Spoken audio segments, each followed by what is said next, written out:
located large protected area on their own. Absolutely. And this is another way of cutting through it, starting from the land ownership and looking at the primary right holder, in some cases the state, in some cases the landowner itself, in some cases the community. And that primary land right holder can call in others to share governance. So it's very welcome, because there is the perspective of always having the state as the ground and basic right holding ground, if you want. Okay, let's move on. Governance by indigenous peoples and local communities was in fact defined on the basis of that collective, traditional, customary body. It is indeed, as later we came to understand, the oldest conservation type, if you want, because it is extremely widespread all over the world. The fact, however, is for one reason or another, it has always been very poorly acknowledged, openly acknowledged. And it is linked, it also because possibly it is not pure conservation. It is generally linked with livelihoods. And it represents some of the most fantastic biocultural units and landscape or seascapes throughout the world. And a basic distinction that actually came from the demand, the request of indigenous peoples, because they are very self-aware of their own identity, is that we make a distinction between the territories and areas established and governed by indigenous peoples and the territories and areas established and governed by local communities. Would you care to give me an example of this situation? Okay, Giovanni.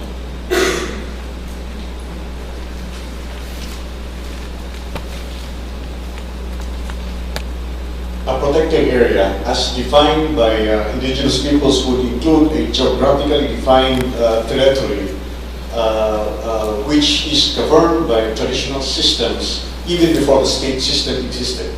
That much is very clear.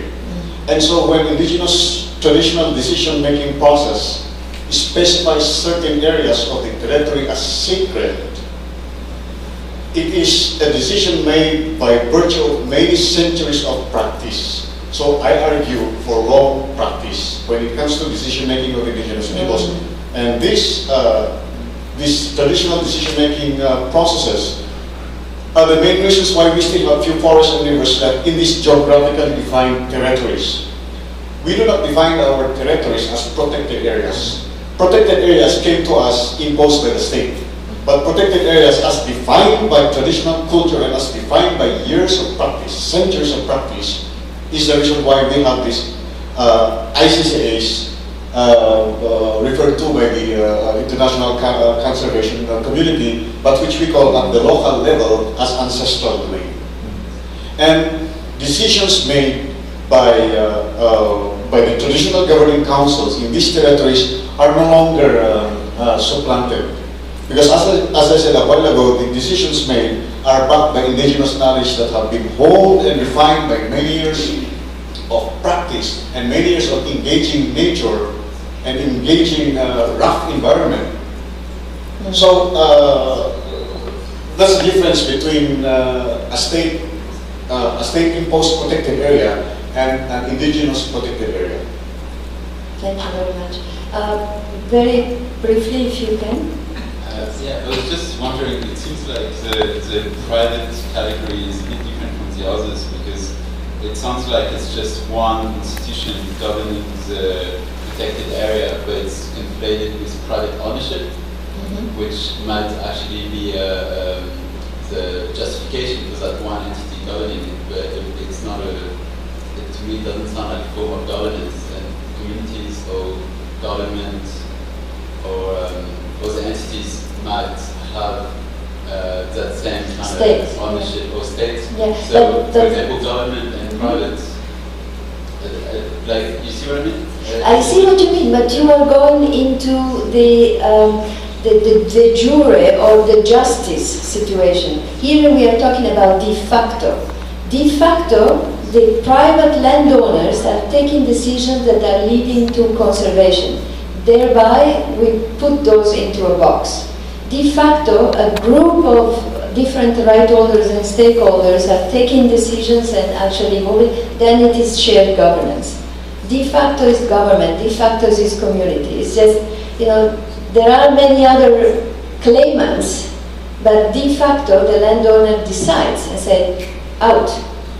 And that's what the typology is all about. Can we please advance a moment? And then, so this is the broad view in which you can see all these possibilities taking shape, actually, because you have a variety of management objectives and you have a variety of governance types and the complexities that you have all looked into. But here, basically, you can expand the options you have for conservation. Now, one way to make things a little bit more fine, more refined, is instead of talking about a boxing typology, talking about a continuum of sharing, authority, responsibility, and accountability. Now, if you take two main great actors, one is state actors, and the others are private actors. What in the document of the protected area guidelines on legislation of protected areas that is coming out of the Environmental Law Center in Bonn, and we are going to have with us, I think, Barbara Lauscher, who is the author of that, in the afternoon, together with Patty, who has worked a lot with that, and with Françoise Bourgen, who unfortunately cannot be with us. Well, they make a distinction between voluntary protected areas and then the legal state protected areas. So you have here legal agencies and actors, and on the other side of the continuum you have voluntary motivated actors, like the landowners or the corporate landowners or the communities and indigenous peoples. Now, if you look at the relationship between the two, from the point of view of government, you may start from an absurd position, if you want. Just, I enforce the rule, I, the state, enforce the rule, I don't need to have any dialogue with the actors on the other side. Then I start thinking, well, maybe this is not so good, and then so I consult, and I seek to have a consensus. At times, I even share benefits in order to have an easier way to get a consensus. So I tend to move in this direction. Then, oops, sorry, this thing is going, yeah. Okay, then you move into the middle, where you have, you remember what I mentioned before, if you don't have a real negotiation, you are not in the heart of shared governance. In the middle, you end up negotiating. You give up something and you get something in return from the other side of the actors. And then you move into a more formal situation of sharing authority and responsibility in a formal way, like seats in a governing body. And finally, you may even decide that you don't need to be involved. You let go. You just entirely transfer capacity, responsibility, and authority, and it's very difficult to show these arrows, to the other actors at the local level.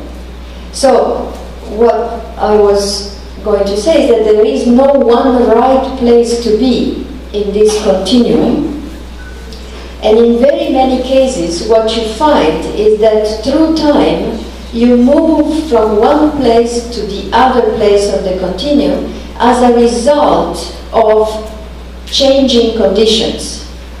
And often this is why you talk in terms of adaptive governance.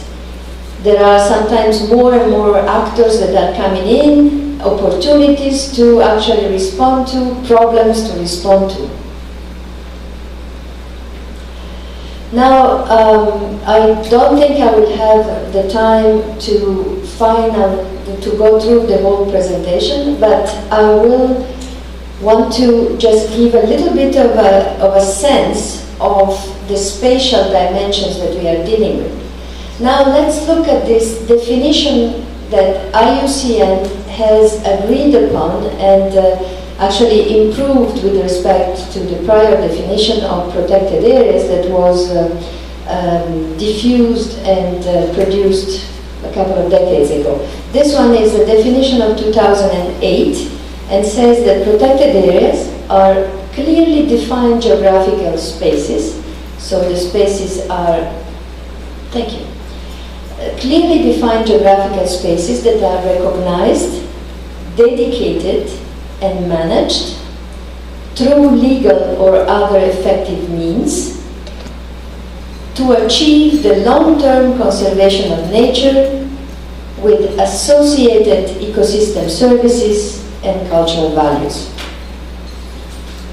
Now, if I can go back actually, here you have a view of a space that gives you a sense of nature, doesn't it?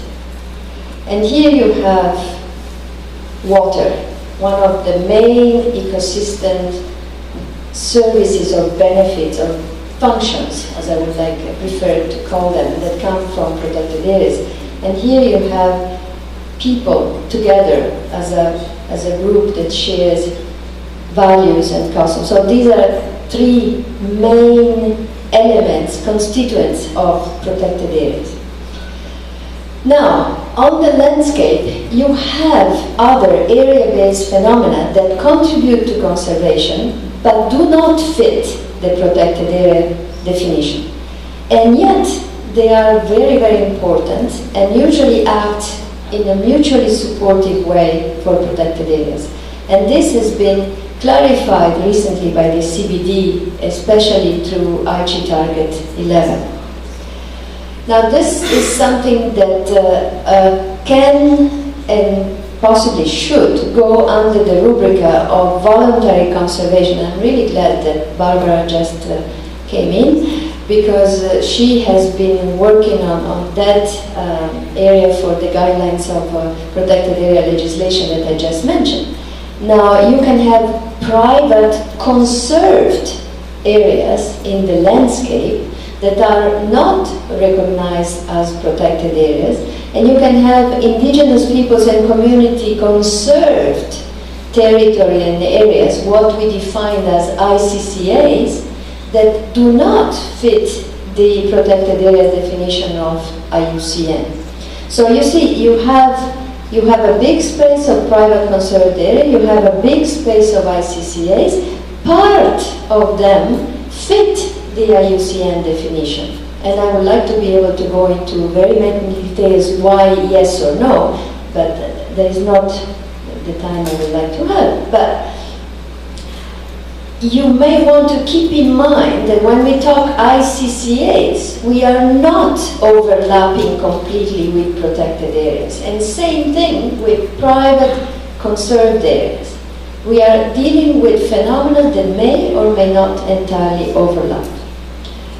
Well, here is a small contribution offered as a tautology, if you want. Private conserved areas will be natural modified ecosystems, including significant biodiversity, ecological services, and cultural values, voluntary conserved by decision and action of individual or corporate landowners. And indigenous peoples and community conserved territories and areas will be the same thing with respect of indigenous peoples and local communities through customary laws or other effective means. Now, let me give you just one more thing that I'm not sure many of you have heard before, which is the three main characteristics that actually do define ICCAs for many peoples and communities throughout the world. And these are important ones to retain in our discussions maybe today. The first one is that you have to deal with a well-defined community and a well-defined body of resources, and the tie, the connection between the two is very strong. It is a connection that goes through livelihoods, history, relationship, identity is really very strong. That's the characteristic number one. The second one is that body, that community has the de facto capacity to make management decisions with regard to the body of resources. And the third characteristic is that those decisions lead to the conservation of nature. You see that these three characteristics that are defining ICCAs, they relate with the definition of protected areas, but they are not at all the same. Because protected areas says recognize, dedicated and manage for conservation, while here you are saying actually achieving conservation, which is a much stronger outcome. So if you broadly start looking at what conservation, yes, Liz. That's I want to go back to another point I raised, because I think you're looking at an artificial distinction here, which is based on discussions in Durban in 2003, and I think our thinking on the ground in practice has moved on considerably since 2003. As you rightly pointed out, and you were sort of grappling with this as well, essentially what you're trying to put up here is a topology. Now, where are we in our thinking at this point? And I think in terms of the private, what you are defining as private protected areas versus ICCAs, if you actually look at your rationale, they are the same. As you said, private protected areas, it's not one individual, it's not one institution, it's actually a collaborative group. Sometimes there might be different players, but the governance principles that we work by, and I actually work in the community sector despite being involved in the private sector, are the same whether it's in community or conservancy. Now, community or private. Now the reason why that is very important is because the topology that you will produce out of here in 5 years' time, you will be saying where are we? Seoul, Jeju, this was where our thinking was. It's actually quite dangerous because there are millions of acres under private sector management that could be accessed and used by communities. Okay? But by saying it's private sector, there is a common perception out there that somehow these are protected like national parks, and it gives a lot of the big NGOs and a lot of the big owners the perfect excuse to say we will use these as exclusionary areas. Okay? If you look at the rationale, if you look at the governance regimes, they are the same, and if you put them into the same category, you create a much bigger conversation that allows for access and use of private protected areas by communities. Sorry, that's a bit complicated. Yeah, it's a bit complicated, and I also think we are conflating here two things. We are conflating governance and management. No, absolutely not. Well, let me say why. Because you just mentioned that you want to use resources at a certain level. There are community conserved areas that have very strong, strict preservation rules that are much stronger than the strongest preservation rules of the government. So we are not going into the level of management, but just saying what is the basis of decision making here. If the basis is that you own the land, or you, like a CI, you have bought a huge amount of land and you decide that here nobody is going to come in, that's private governance. You have bought the land and you say, I'm a private landowner. But if you are a community in the Philippines and you have ancestral domain rights that are customary rights and that are infringed upon, you say we have an ICCA. And the two things, for many people, maybe not for everybody, Liz, but for many people, they seem to be quite different. Please.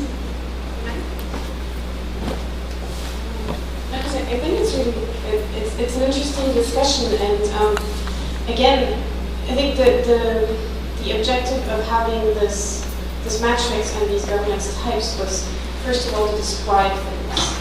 To say, you know, we're trying to categorize this so that we have a language, so that we have a system that we can fit things in. The system's not perfect, there's a lot of fuzzy edges, etc. But I don't think that it tries to say this one's better than the other, No. and I don't think it tries to say it's immutable, it can be changed.